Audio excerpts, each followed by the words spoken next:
এটা শুনেছি, কোনো বইতে পড়িনি, মৌখিকভাবে শোনা যায়। বৈশাখ হুজুর কেবলা কোনো একদিন ওয়াজ করতে করতে একটু রহস্য করেই বলেছিলেন যে বিড়ি খেলি 4টে বরকত হাসিল করা যাবে।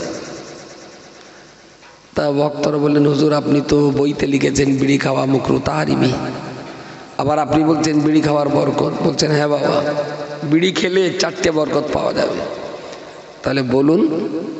উনি 1 নম্বরে বললেন, যারা বিড়ি খাবে ওরা জীবনে বুড়ো হবে না। তার মানে বললেন ওরা বুড়ো হওয়ার আগেই আজরাইলের সঙ্গে দেখা হয়ে যাবে। 2 নম্বরে বললেন, যারা বিড়ি খাবে ওদের বাড়ি জীবনে চোর ঢুকবে না। বললেন বিড়ি খাওয়ার সঙ্গে চোরের সম্পর্ক। বলে বিড়ি খেলি ও এত পরিমাণ কাশবে, চোর বেলা রাত 10টায় গিয়ে দেখবে ও কাছাকাছি চলতেছে, 11টায় গিয়ে দেখবে কাশি, 12টায় গিয়ে দেখবে কাশি, ভোর 4টায় গিয়ে দেখবে কাশি। চোর মনে করবে তাহলে জেগে রয়েছে, এখন ঘুমিয়ে যখন তাহলে ঢোকা যাবে না। এই বরকতটা হবে।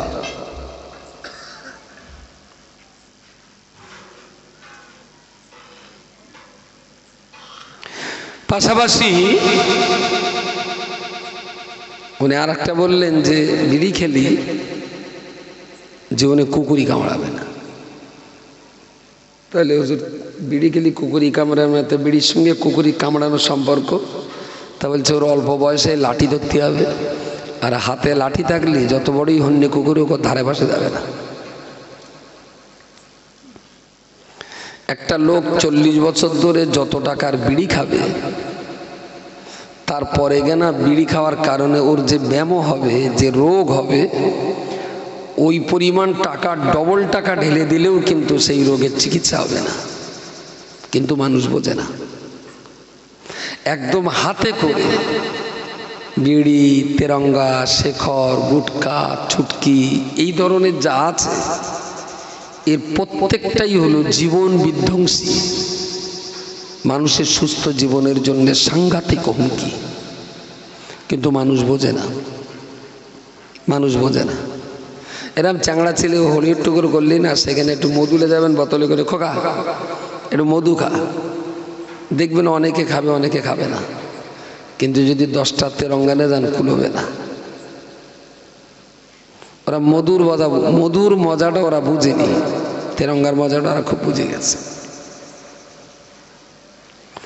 ইসলাম যে কাজগুলো করতে বলেছে অ্যাকচুয়াল এইগুলো করলে আপনার শান্তি হবে, আর যেগুলো বারণ করেছে ওই কাজগুলো না করলেই আপনি শান্তিতে থাকতে পারবেন।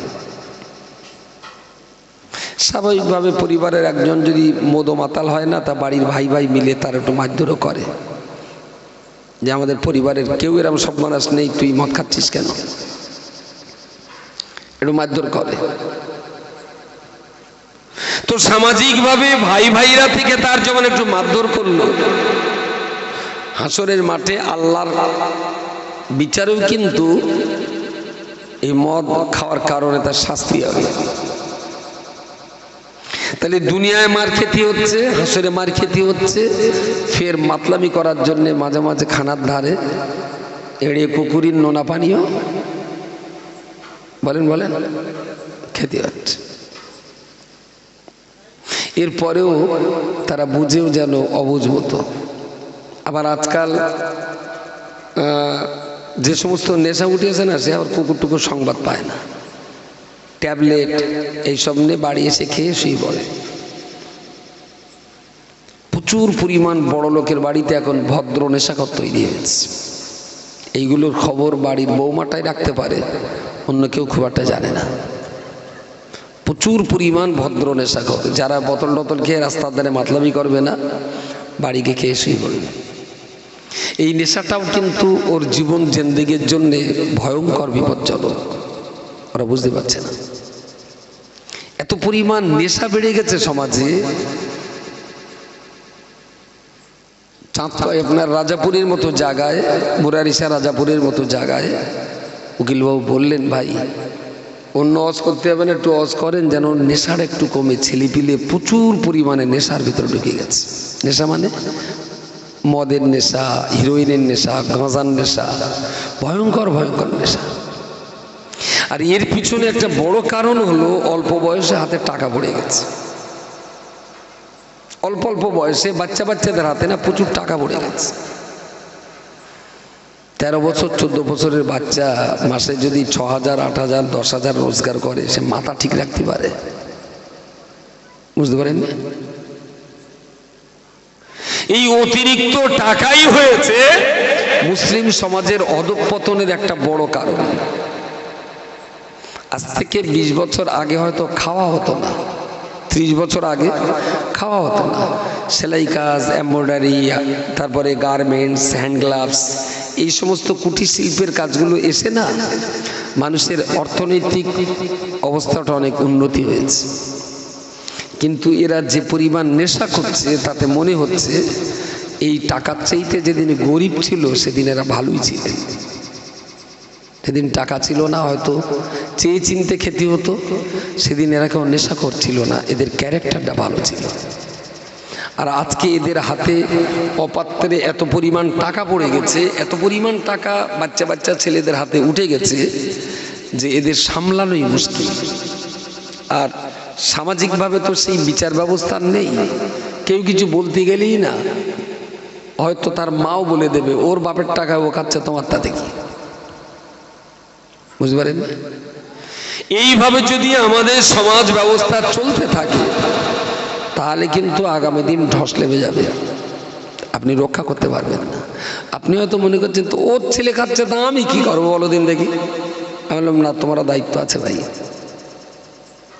তুমি তোমার মতো করে আর 5টা মানুষকে বলে বুঝিয়ে তার কাছে যে হাতটা ধরে তো বলতে পারো যে করছে এইটা করতে নেই বাবা, এইটা করো না তুমি। ধীরে ধীরে আজ একটু, কাল একটু, পরশু একটু, সবাই মিলে যদি আমরা চেষ্টা করি, আরে 100 মানুষকে বলে যদি একটা বাচ্চাও ভালো হয় তবুও তো বলবো যে একজনকে ভালো পথে টানতে পেরেছি। আমি কখনো বলবো না আজকে বললেই কালকে সব ছেড়ে দেবে, সেটা নাও হতে পারে, কিন্তু বলার লোকটা আছে। আর বলার লোক, এটা কিন্তু মারাত্মক অপরাধ করছি আমরা। আর এই যে ভাবছি তা ওর ছেলে যদি পাপ করে, ভাই আমি কি করব বলুন দিনি? যদি আপনি আপনার কাজ খুঁজে না পান তাহলে একদিন কিন্তু আপনার কপালেও বিপদে আসে। ওর ছেলেটা একেবারেই খচ্চর তৈরি হয়ে গেছে ভবঘুরে, আর তোর মেয়েটা দেখতে শুনতে ভালো, বিয়ে পড়ছে। হঠাৎ করে তুই মেয়ে সব পাবি কিন্তু মেয়ে পাবি না। 17 দিন পর মেয়ে ফোন করে বলবে, আমি আব্বা আমি ভাদার সঙ্গে বোম্বে এসেছি। সেই দিন বুঝতে পারবি তুই ঠেলার নাম বাবাজি। পরিবেশের 4-5টা যদি ভালো না হয় তাহলে আমার ছেলেটাও নিরাপদ নয়, আমার মেয়েটাও নিরাপদ না। আর যদি বলি তা হয়তো বাড়াবাড়ি হয়ে যাবে, আমার বউটাও নিরাপদ না। কারণ হালি পড়ে আই বুড়ে মেয়ে পালাবার চাইতে বাড়ির বউ পালাচ্ছে বেশ। মুসলিম সমাজের এসব ঘটনা লজ্জা। 2টো বাচ্চা ফেলে চলে যাচ্ছে আরেকটা ছেলের সঙ্গে। কেন এগুলো হয়? অতিরিক্ত স্বাধীনতা। বউডার হাতে অতিরিক্ত টাকা পড়ে গেছে, সুবুরি টুবুরি ছিলে কাম সেলাই টেলাই করে, আর তাতে আবার মা লক্ষ্মীর ভান্ডারে তো বিরাট বরকত হচ্ছে এখন। ওই সব মাল ঝাল নে মদ্দা লোকের খুব একটা কেয়ার করে না, কোনো কেয়ার করে না। টাকা হয়তো দেশে মায়েদের হাতে কিছু টাকা উঠেছে, অস্বীকার করা যাবে না, কিন্তু এই টাকা দিয়ে বলে স্বামী স্ত্রীর সম্পর্কটা বলে শেষ হয়ে গেছে। আগে যে একটু হাত পাত্র কয়ে দেখো 10টা টাকা দাও দিন, কি 50টা টাকা দাও দিন, এই যারটা ছিল না আদান প্রদান। এখন হচ্ছে আদান প্রদান তো চাতি খুব একটা হয় না। শুধু একবার বাড়ি গিয়ে বলবেন, কই তোমার অ্যাকাউন্টটা দাও দিন, ভান্ডারে কত পড়েছে। শুধু মসিয়ানটা দেখে নেবেন, যা মেজাজ নেবে না মনে হবে তো 5 কোটি টাকা আছে, খুলে দেখবেন 275 টাকা। কিন্তু মেজাজটা যা নেবে তাতে আপনার বয়স শিকারের মাথায় উঠে যায়। বললি আবার সব বলবেন অভদ্র ভাষা।